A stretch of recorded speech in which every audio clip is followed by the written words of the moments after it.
After my father's funeral ended, I sat down with my sister and brother-in-law. My father left behind many things. There were many memories, teachings about life, and a house. My sister confidently declared, "The will states so, but all of Dad's assets will be inherited by me. Normally, the assets are passed on to the children first. There's no way all the assets should be yours alone. However, the will specifies that all the assets should go to me. I'm afraid you can't change that. Unlike us, you are single and working. We need to support our family. We need the money." No matter what I said, my sister and her husband seemed unconvinced, insisting that they should inherit the assets. Moreover, she boldly stated, "We even have a lawyer." I was not obsessed with the inheritance, but I couldn't forgive my sister's previous attitude towards our father. That's why I wanted to honor my father's will and not hand over the assets. Unfortunately, the right of inheritance belongs to Jennifer. Suddenly, a man appeared and revealed this shocking fact. "All of today's work is done." "Ah, good job. How did it go?" "I secured 3 new contracts, one of which is with a major client." "That's impressive for a newcomer."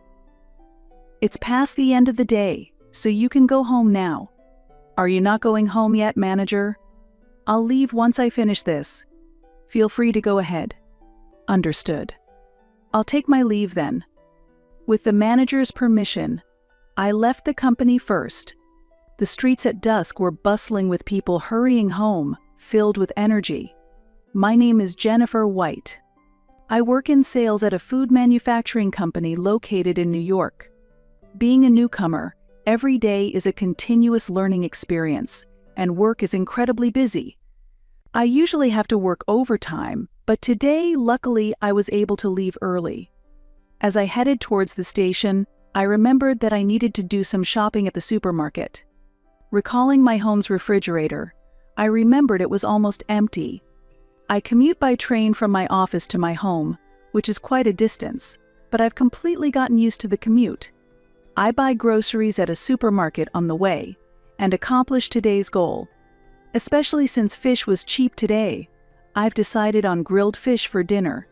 I will soon be in my mid-20s, but I live at my parents' house, not alone. There is a special reason for this. Let me start with a story from my past. It happened a long time ago when I was a child. It was before I had even started elementary school. I remember greeting my father, who returned home with a somber face from the hospital. "Welcome back." "Where's Mom?" "Mom has gone far away."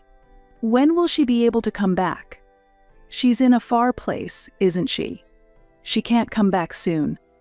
But we'll be together again in the not-too-distant future, so don't worry, Jennifer." "Yes." Feeling anxious about my mother not returning, my father explained that she had gone to a faraway place. Looking back, I was still very young at the time, and I think my father took that into consideration. My mother had died in an accident.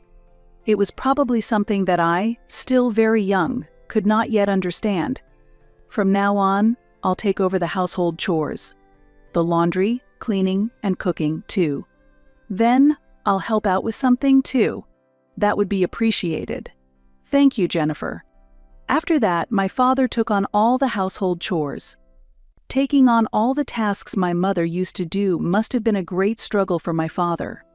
Especially cooking, which was initially a trial and error process, and the overly salty chicken soup remains an unforgettable episode. Daily life in our home changed significantly. Fortunately, my father was a wealthy man, so we hardly ever struggled financially. Despite my mother's death, I feel we were able to lead a rather luxurious life.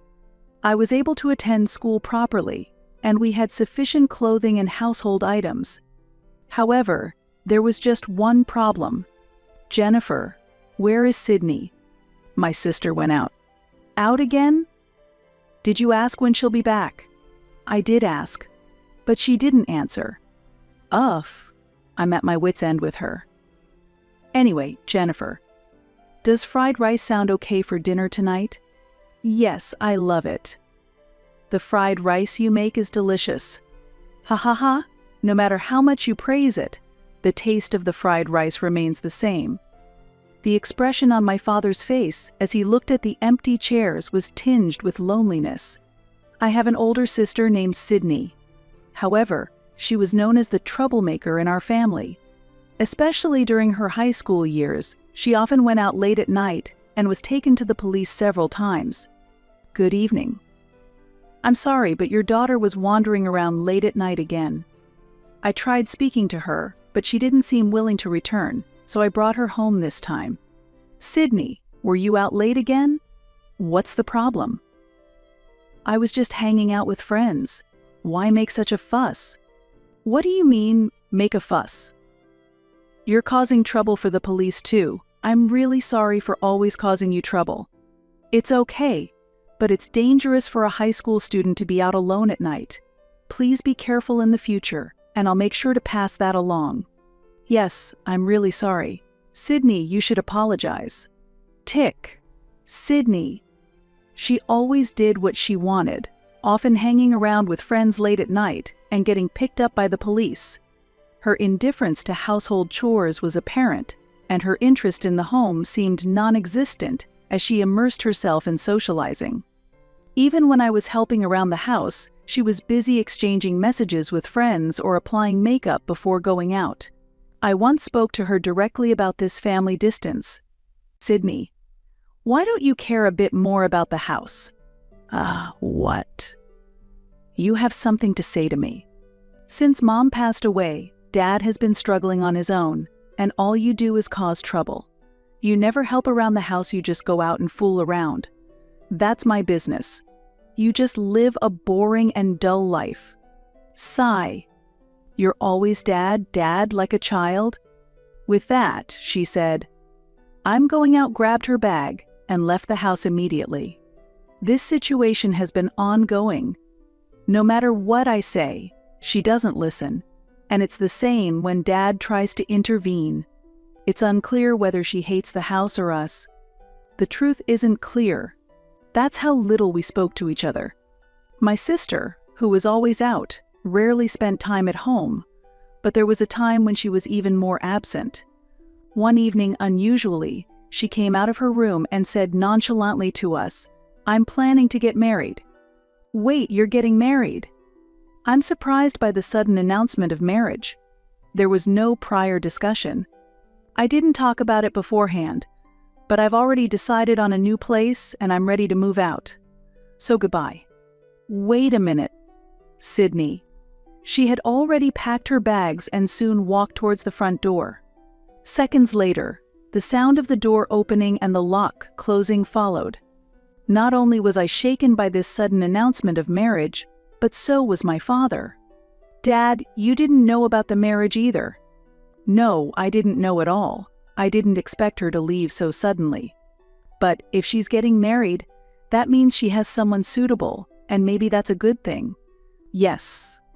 Although it was sudden, the marriage itself was a happy occasion.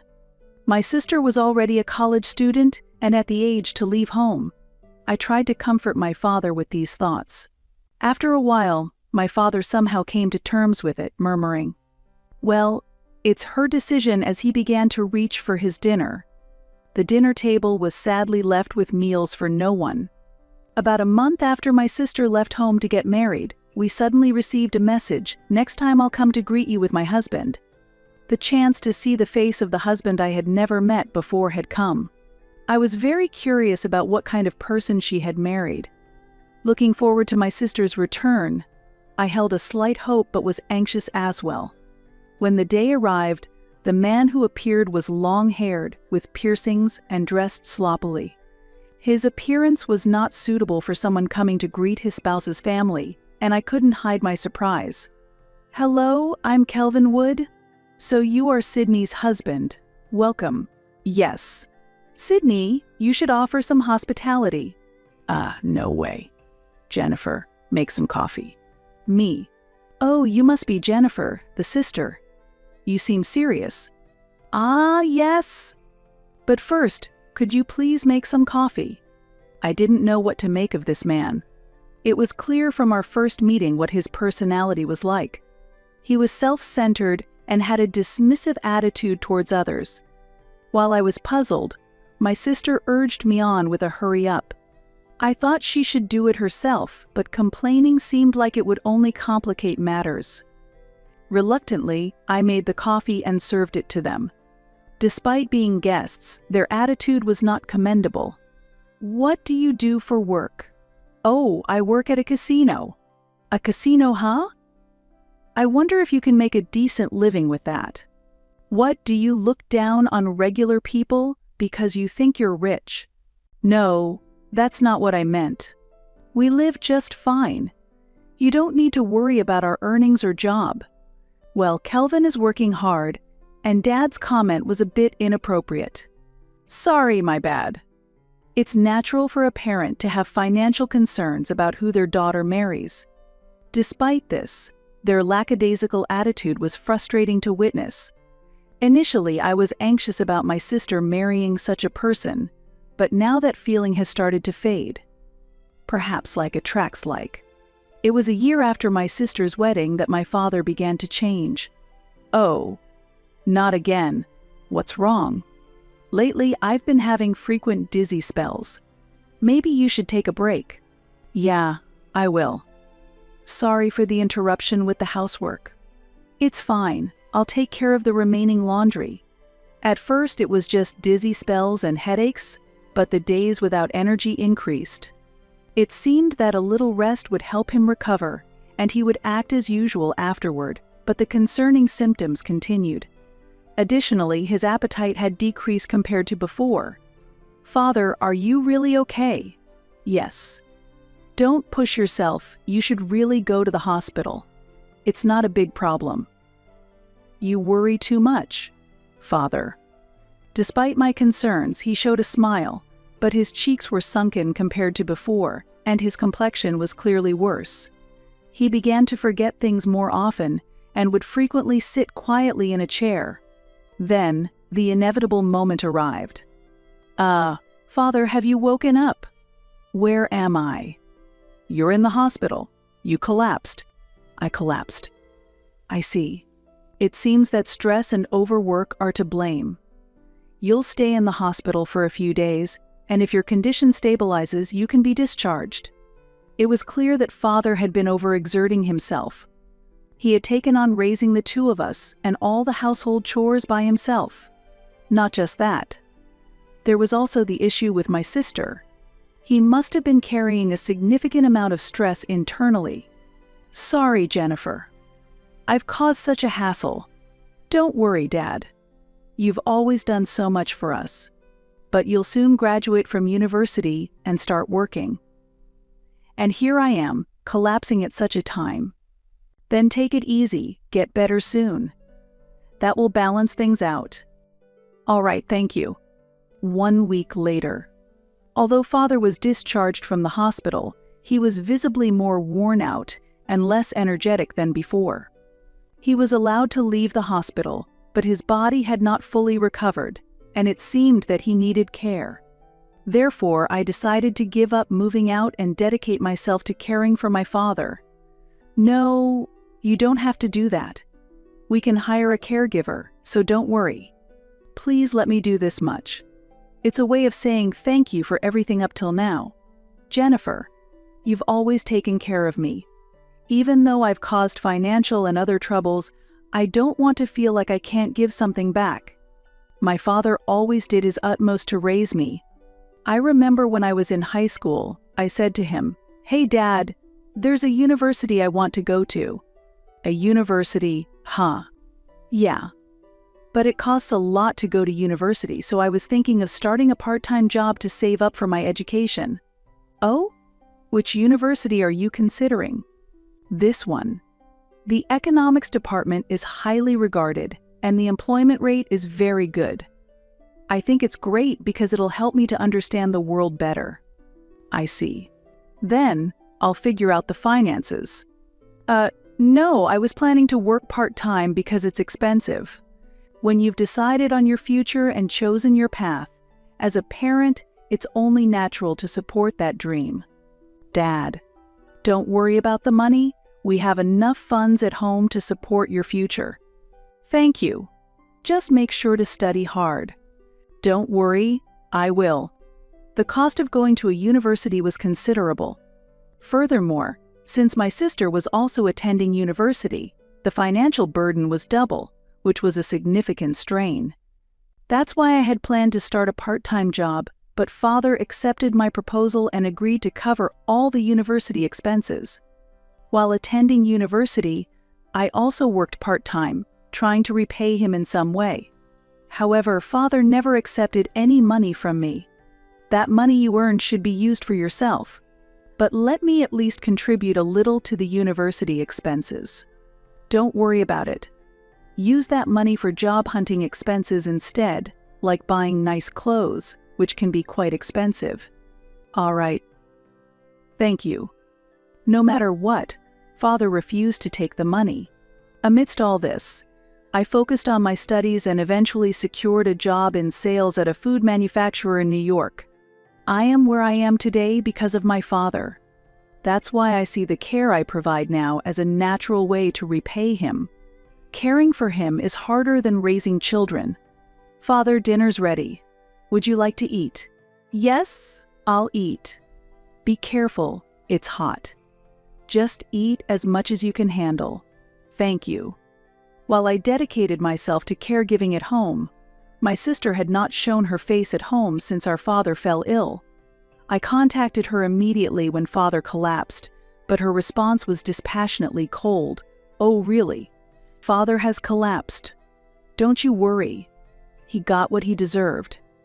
He moved around on his own and collapsed on his own. I'm not going to take care of him. Don't contact me about such things. Bye. Sydney. The call suddenly ended, and I was at a loss for words. There was no sense of gratitude for the father who had raised her. Since my sister was not involved, her husband, Kelvin, also stayed out of the caregiving. As a result, I ended up taking on all the caregiving responsibilities alone. While continuing the long commute to my workplace, I cared for my father, which was the reason I stayed at home. A year passed, and despite my efforts in caregiving, my father passed away. It seems he had been under a lot of strain on his heart, and his end came unexpectedly soon. Even so, he was always concerned about me until the end. My father truly was a wonderful person. Many people gathered at his funeral, and there were numerous expressions of sorrow for his passing. I heard remarks like, "It's too soon, really, and I wish we could have talked more." I was glad to see that my father was loved by so many. My sister, who had almost no involvement up until now, and her husband also appeared at the funeral. You came to the funeral. Of course. After showing no face until now. Well, I didn't care about Dad. What? Besides, now that he is gone, there's an inheritance, right? When do we handle the procedures? You came back, just for the inheritance. What's wrong with that? I couldn't hide my astonishment. My sister, once ignoring our father's deep affection, now seemed only to be after his property. Father was a wealthy man, and it was clear that he left behind a substantial fortune. Kelvin did not object to this mindset and was clearly eager to get his hands on the inheritance as soon as possible. It was disheartening to see them focus solely on the funds. However, things did not proceed as my sister hoped. What? The inheritance goes to Jennifer. What does that mean? It appears that your father had decided to leave all his estate to Jennifer. We were at the family court for the reading of the will. The revelation at the family court was astonishing. My father had intended to leave his entire estate to me. It was an unexpected fact for me as well. My sister could not accept this and protested vehemently. It's impossible. It makes more sense for me to inherit it. You must have said something to Dad. I've been telling you, I had no idea about the inheritance until today. I can't believe it. You must have schemed something during the caregiving to take it all for yourself. That's despicable. I did no such thing. You always play dirty, just you watch. My sister was clearly hostile towards me, and as we left the courthouse, she hurled harsh words at me.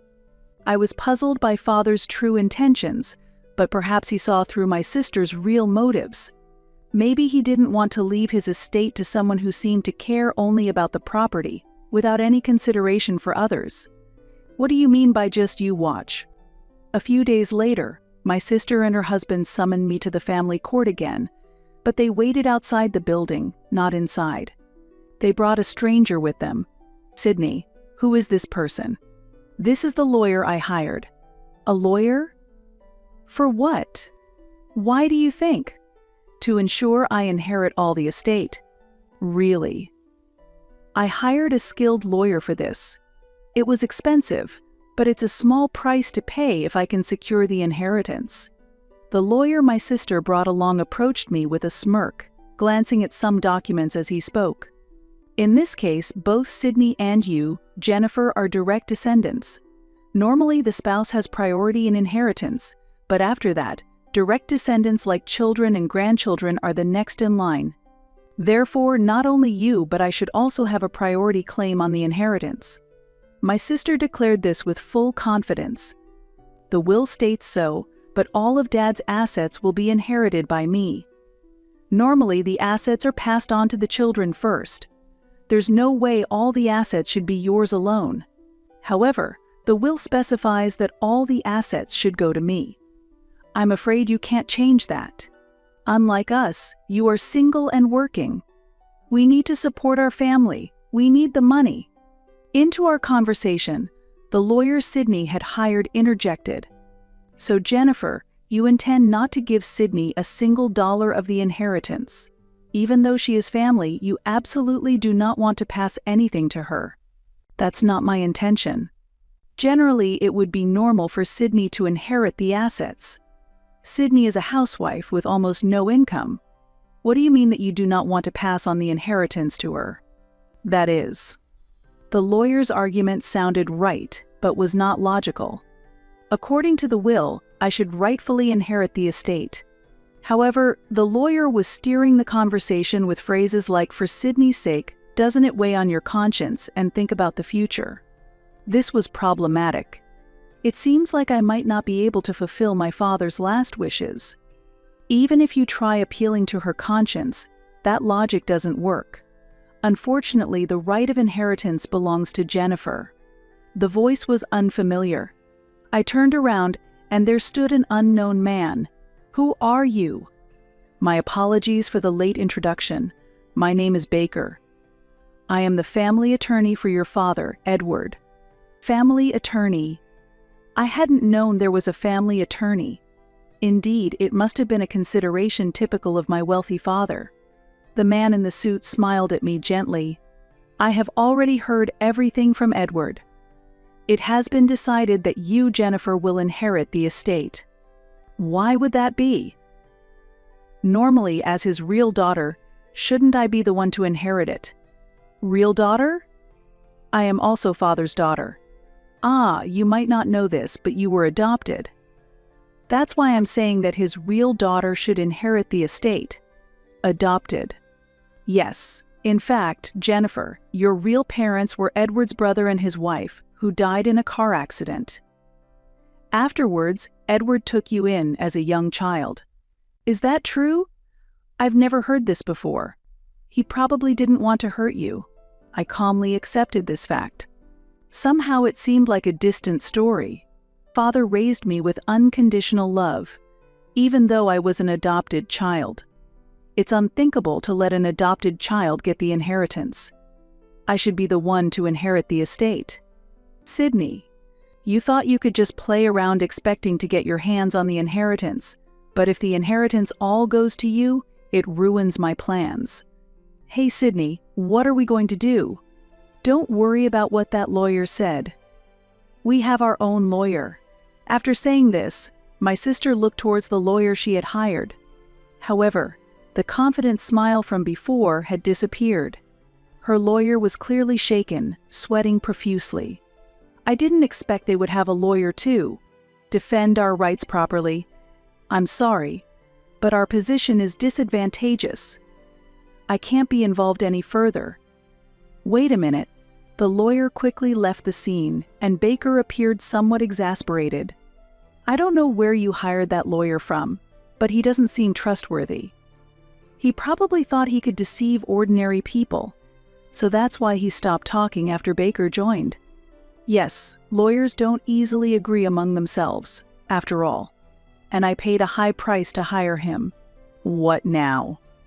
I married you for the inheritance, and now it's all ruined. What do you mean by that? Do you think there's any other reason I would marry someone as selfish as you? Forget it. If I can't get the inheritance, I'm filing for divorce. Wait, Kelvin. This turn of events was unexpected. I never imagined that even my sister's husband was after the inheritance. Likely, my sister had always boasted about our father's substantial wealth in public, flaunting it to attract attention. As a result, she ended up marrying a man who was drawn to the prospect of that wealth. However, once it became clear that there was no hope of him getting the inheritance, he vanished without warning. In the end, it left just the three of us, my sister, me, and Baker, the lawyer my father had hired. My sister said anxiously, "If it stays like this, I have nowhere to go. I have no income, and as a housewife, it's hard to find a new job."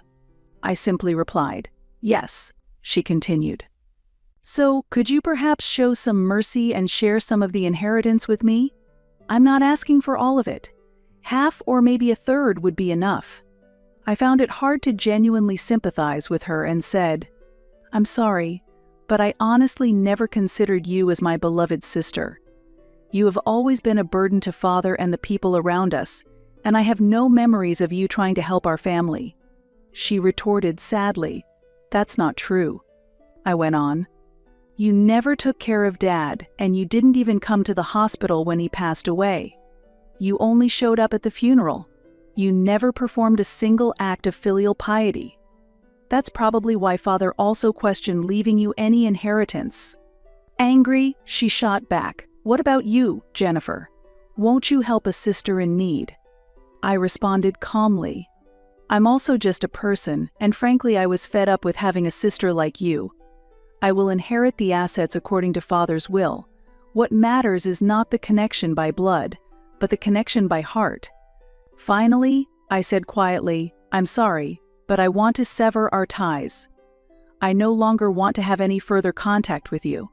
5 years have passed since.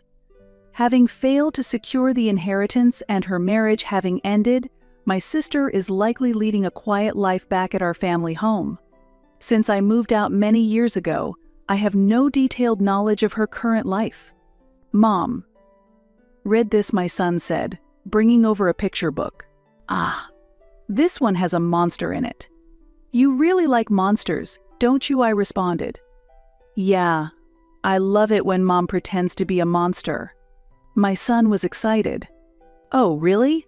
You like Mom's monster impression?" "Grar," I growled playfully.